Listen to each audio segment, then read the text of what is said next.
going on, everyone? In this video I wanted to show you guys how I installed some custom LED lighting for the Ford Transit. As you guys know, I want to make this van into a service van, so having a nice efficient source of light is very important because I need to see what I'm doing. So with that being said, just cleaning out the cargo space of these nice new tools that I got, a nice bearing press and skyjack. We're gonna get right into the video. Bought a bunch of this like wiring harness. It's just red and black leads in like almost like a heat shrink material. It's a little bit thicker than that, so it's good stuff.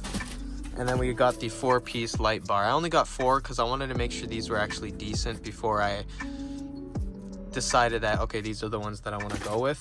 I got everything on Amazon because it was cheaper than actually looking at my local hardware stores. Based off of this layout of this van, I was thinking of maybe doing them in the middle this way here, because that way it'll kind of like hopefully light everything up here. It's kind of the plan. So I think I'm gonna just drill them into here and then reroute the wires into these channels and bring it straight to the battery. And then as far as mounting the switch, I haven't even decided that yet. So I think first things first is to mount the lights. Okay, so I'm gonna be so honest. Those panels there, that's straight into the atmosphere. There's outside past that hole I just made. It's outside. I don't know why I thought it was a small channel, but it's not. So we're going with some self-tappers. I actually managed to find some. I wonder if I was even in frame there. I can't see myself, but these are self-tappers. It's kind of going in on an angle a little bit, and what I'm gonna do is just put a little bit of silicone around here and then install it. So hopefully that'll seal the moisture from the outside so it doesn't come inside.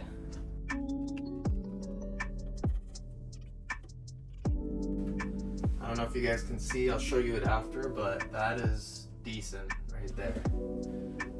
That silicone's definitely gonna seal that. That should be okay. I don't know, like the thing is, I could have put it here. These holes are just bigger, and I don't really have proper hardware to reach in there and have a nut on the other side with a really fat like fender washer. So that's what we're dealing with.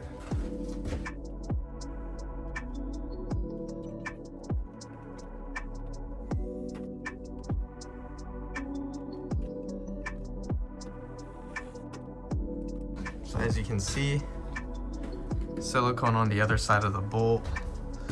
I'm gonna run them through here, connect them both in the channel, run them here, along here, and there. Broke this trying to remove it, but I think I've decided I'm gonna mount the switch here. I 3D printed just a little template to see. I need to tweak this a little bit. I'm surprised how well this actually just stays in there though. All right, so I've ran the wires. Everything is tucked away as nice as it possibly can. Brought it all the way here. While that 3D printed piece is being printed right now, I'm gonna worry about removing this driver's seat to get at the battery so I can get power from there. I'm gonna just take it straight from battery, of course.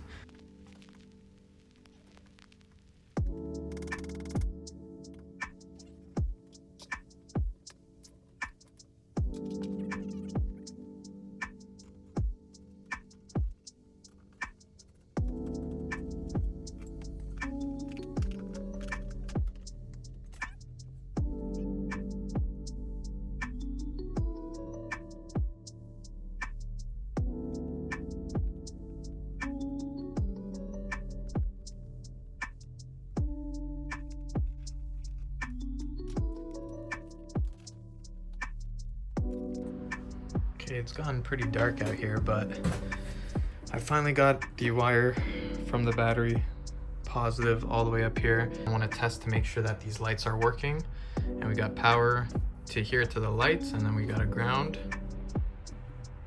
Look at that, so bright in here now.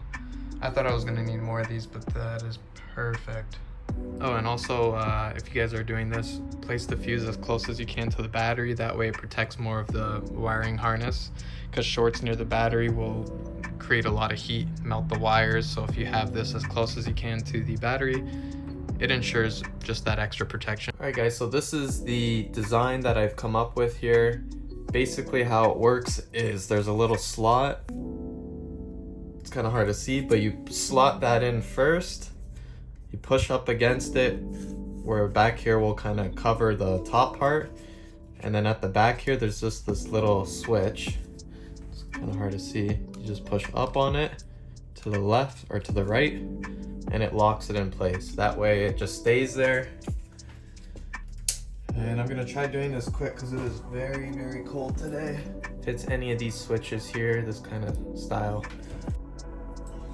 Okay, so there it is on there. I'm gonna just install the 2 wires on here and this should be good. Okay, and just to test, works perfectly. Let me just tuck all this wiring back here.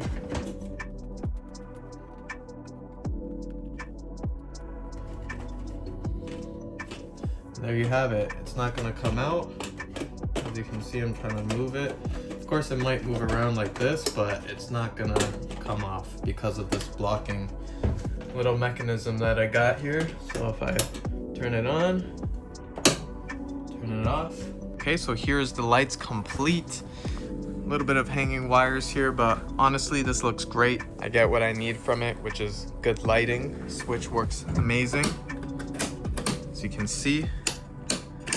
Hope you guys enjoyed the video. If you guys do want a template of this, let me know, and then I'll just send you guys the template for those who do have a 3D printer. If not, but I hope you enjoyed the video, and thanks for watching.